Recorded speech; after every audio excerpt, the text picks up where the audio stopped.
A peaceful college town was suddenly torn apart by a brutal crime that shook the entire nation.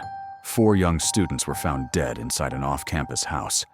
Their lives were cut short in a scene of violence almost beyond imagination. For weeks, the community lived in fear as investigators tirelessly pieced together fragments of evidence from surveillance footage, DNA, and digital traces. Eventually, suspicion closed in on a criminology graduate student, a man chillingly obsessed with the very subject of murder. Behind his intellectual and ordinary facade lurked a terrifying darkness. Evidence placed him near the victim's home, and forensic traces tied him directly to the crime. Prosecutors stated that he had stalked his prey in silence before striking. The confession ended the reign of terror, but it also opened a new chapter filled with haunting questions about motive, psychology, and justice. And now, as the final evidence is brought into the light, some of the mysteries are beginning to reveal their answers. At some point in the early morning hours, surviving roommate Dylan Mortensen woke up and slightly opened her door. This portion of the record was redacted, and heard a deep male voice softly say, "It's okay, Kay. I'm here for you." Along with it came the sound of muffled sobbing. She quickly shut the door again. A little later, Dylan gathered her courage to open the door once more and came face to face with a figure about 5'10", dressed entirely in black and wearing a ski mask, standing right there in the kitchen. In the brief moment their eyes met, Dylan could tell he was white from the exposed skin around his eyes. Shaken, she slammed the door shut and immediately texted fellow surviving roommate Bethany Funk, whose room was on the first floor. Bethany told her to come down, and Dylan rushed down the stairs into Bethany's room, where the two of them eventually fell asleep in fear. This is one of those chilling situations where we may never truly know what was going through his mind. And sometimes, tragically, it comes down to being in the wrong place at the wrong time. Maybe he spotted them at work. Maybe he followed them. We've all seen it, that surveillance video showing him circling their house multiple times. But was he really targeting those 2 girls? Or was it something else? It's entirely possible he first saw them at a restaurant and decided they would be his victims. From that moment, he began to watch, to stalk, and then comes the digital trace, his device connecting to their Wi-Fi. To me, that is a crucial detail. As far as we know, that Wi-Fi connection remains the only concrete link between him and the victims. No evidence of a relationship, no sign of prior contact, just knowledge of who they were and where they lived.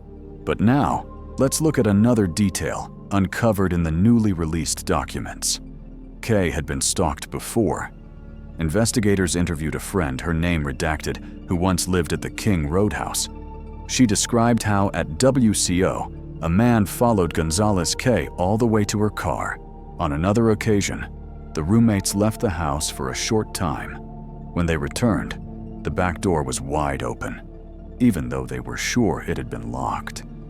There were whispers, too, that Kay once took her dog for a walk and spotted someone hiding behind a trash can. She felt eyes on her. She felt hunted. And then came the most chilling detail of all. Just a month before the murders, Kay confided to a friend that she had seen a shadow, a figure, watching her from the bushes behind the house.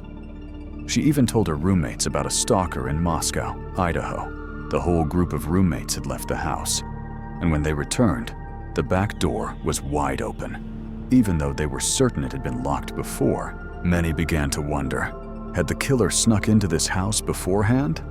A house with rather unusual interiors, yet he seemed to know the space inside all too well. He'll be blunt. While nothing can be said with absolute certainty, there is one reasonable assumption. With Bryan's academic background in criminology, it's hard to believe he hadn't surveilled, hadn't assessed his victims, or the house. Someone like him doesn't just stumble in by chance and kill 4 people. That possibility is nearly zero. If he had planned it, whether he first saw them at a restaurant or followed them from elsewhere, then the stalking The preparation in advance is no surprise at all. That is normal predator behavior. They always calculate to ensure they won't be caught. They want to succeed. And to achieve that, they prepare thoroughly. Escape routes, parking spots, entry points, checking doors, even considering whether to break a window or a door. They create a plan like a tactical operation. So, I don't believe this was mere coincidence. I believe he had prepared. That night, he knew exactly what he was doing. And I also trust Kaylee's instincts that someone had been following her, that someone had been staring at her. 911 location of your emergency. Something is happening. Something's happening in our house. We don't know what. What is the address of the emergency? 1122.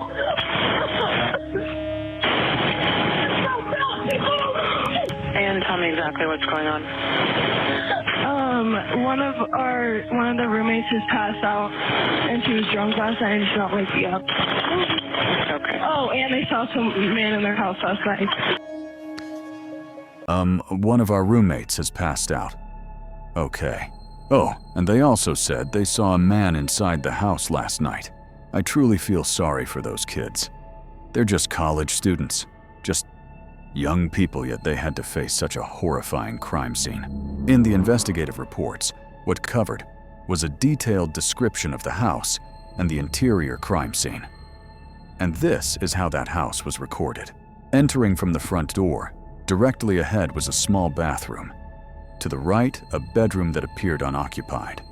To the left, a staircase leading to the second floor and a narrow hallway. At the end of that hallway was a small mechanical room. And finally, the room of Bethany Funk, one of the two surviving roommates. Going up the stairs, the second floor opened into a small living room. On a folding table set against the wall were multiple streaks of red liquid, appearing to be blood. I clearly saw red stains trailing down the half wall. Just above the staircase, more red spatter marks appeared. The hallway on the second floor led to a bathroom and ended at a bedroom. On the wall near the door, at about my shoulder height, was a red smear. Inside the bedroom, Zana Kernodle lay near the center of the floor, while Ethan Chapin was on the bed, back in the living room, facing the kitchen. Everything was cluttered. On the counters, on the floor, were scattered drops of red liquid. All of it likely blood. Ascending the stairs to the third floor, the banister was smeared with red streaks. At the top, the hallway split.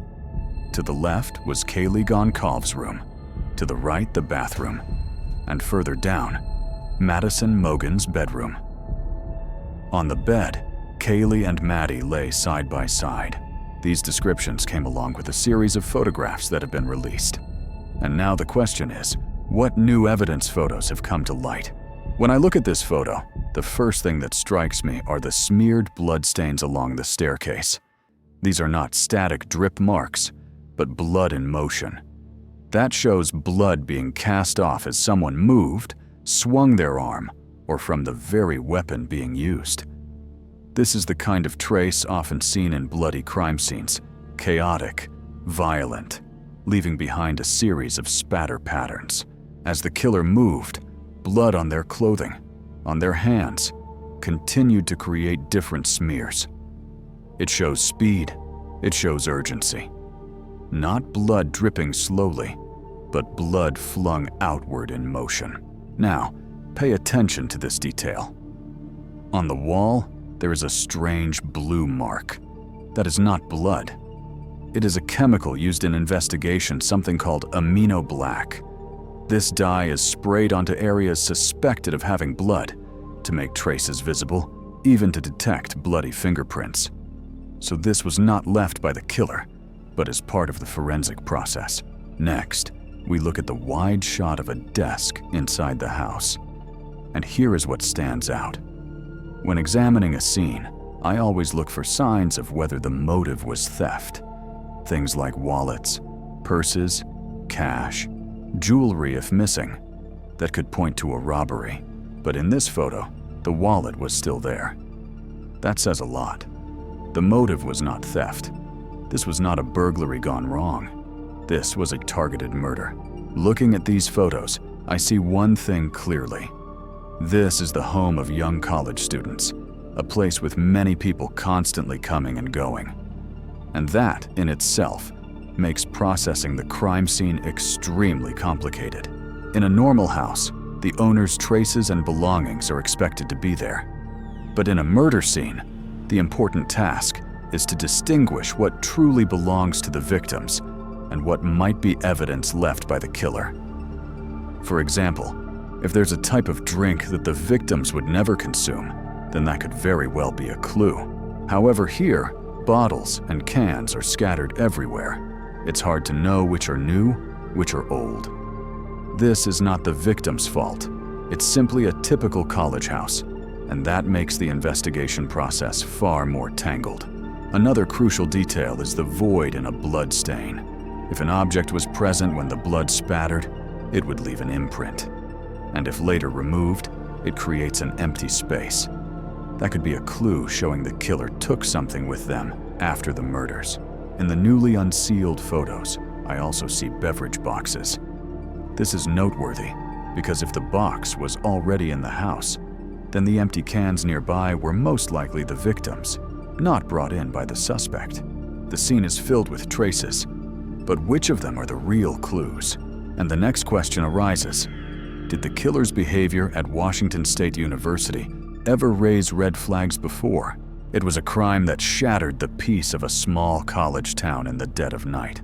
4 promising University of Idaho students were brutally murdered inside their off-campus home, a place once filled with laughter and hope. The crime scene was described as chilling, a house of horrors that shook even the most seasoned investigators. For weeks, the entire community lived in fear, worried that the killer might strike again. Clues emerged slowly. DNA on a knife sheath, cell phone pings, and the haunting image of a white car caught on surveillance near the house. Piece by piece, the puzzle came together, revealing a meticulously planned and merciless attack.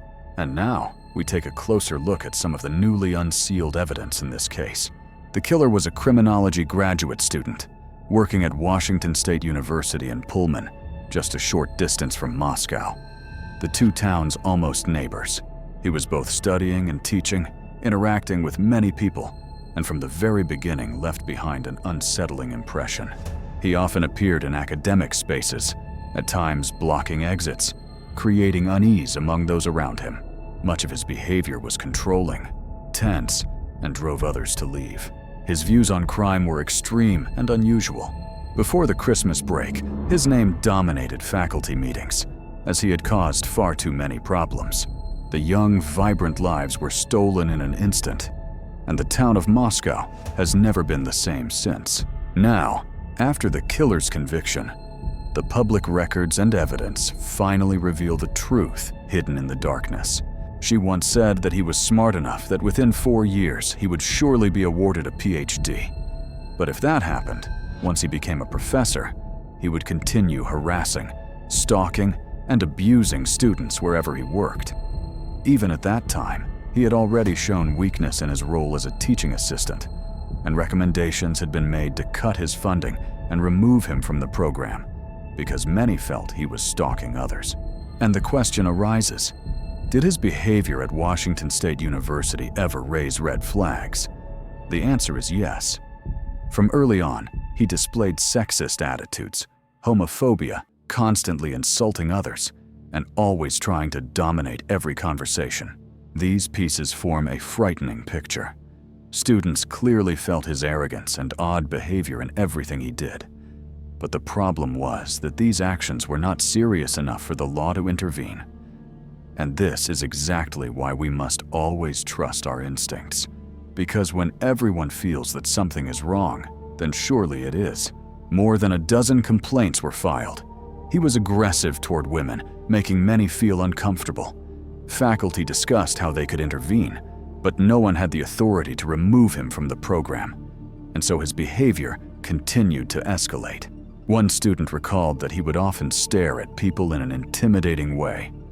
When confronted, he replied, "I care how you feel, but you are wrong."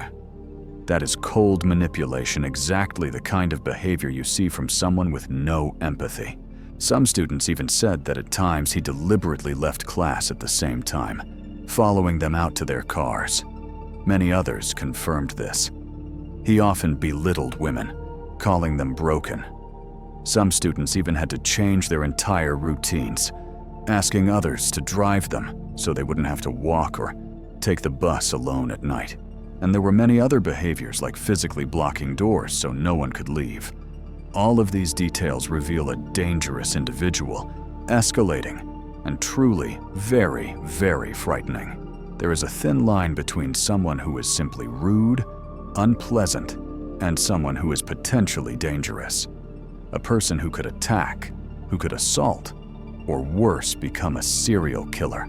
Sadly, we often only recognize this after something has already happened. Someone socially awkward usually just wants to fit in, but lacks the skills.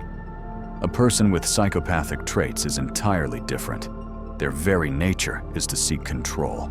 You begin to notice they manipulate, deliberately cause harm, engage in stalking behavior. This is not harmless awkwardness, but the intent to make others feel fear. And when your intuition tells you something is wrong, trust it. If you clearly feel that someone wants to harm you, then most likely it's true. Some have suggested that the killer was somewhere on the autism spectrum, but psychopathy and autism can look similar at first glance. Both can show little emotional expression, but their essence is very different. If there is overlap, it only makes the manipulation more apparent. And in this case, things went far beyond. So the next question: did his behavior off campus ever raise any red flags?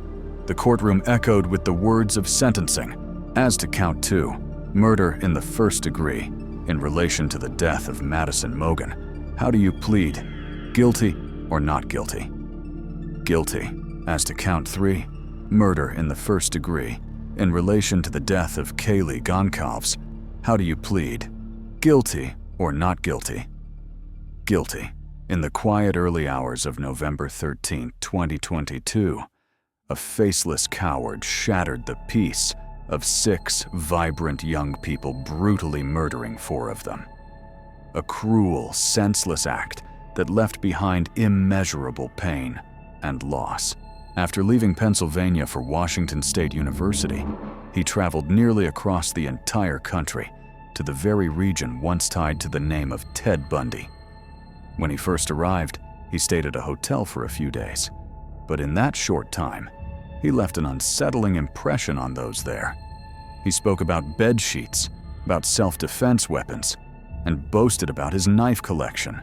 At one point, he became angry over a small mistake, then quickly turned pleasant, even coming down to flirt with a hotel employee. Those reports reveal a frightening truth.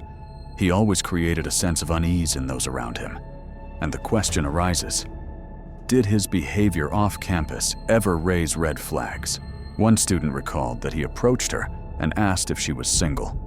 When she refused, he sneered, "I don't date broken women." A cruel remark that exposed the complete absence of empathy. He saw the pain of others as a weapon to exploit. At a pool party, he tried to fit in but failed.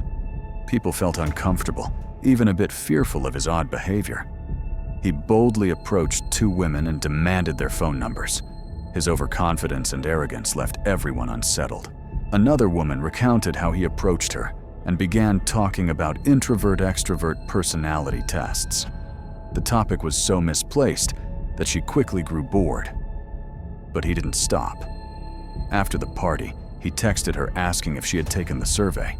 She ignored him, changed her number, and even bought a new phone just to escape him. These details are not merely odd. They are warning signs, and together they revealed a dangerous man whose true nature was becoming increasingly clear. I think her instincts were truly activated. She knew right away that he was trouble. He was arrogant, always eager to show off how smart he was. Perhaps that's why he brought up those surveys, just to have the chance to ramble on about his so-called knowledge. But in reality, he only wanted to twist them into weapons to make others feel small. That is exactly how predators operate. And so, people need to trust their instincts. Sometimes we just know that something is wrong, not just a fleeting discomfort, but real danger. And it is tragic that even though many sensed it, he was still able to escalate this far. Imagine it. A man shows up at a party and opens the conversation by asking about a survey. Strange enough on its own. But even more shocking was the fact that in his phone, there were only 18 contacts, most of them family. A 30-year-old man, without even a real circle of friends. That tells us he could not maintain or even begin any genuine relationships. All those red flags had been there from the start. But who could have imagined he would actually commit the unthinkable, murdering 4 innocent students? I know all of us have encountered someone odd, a little awkward. But have you ever thought that the strange person in your life might be a serial killer? And if you truly suspected it, would you dare say anything? On the day of sentencing, the killer stood before the court and admitted everything. Life imprisonment without parole was declared. He will die behind bars, never again to taste freedom. But the sentence cannot bring back Kaylee, Madison, Zana, and Ethan. It cannot erase the grief of their families, their friends, and the Moscow community. The only thing left is the lesson of vigilance, because the warning signs were always there. No one believed they would lead to such a horrifying tragedy.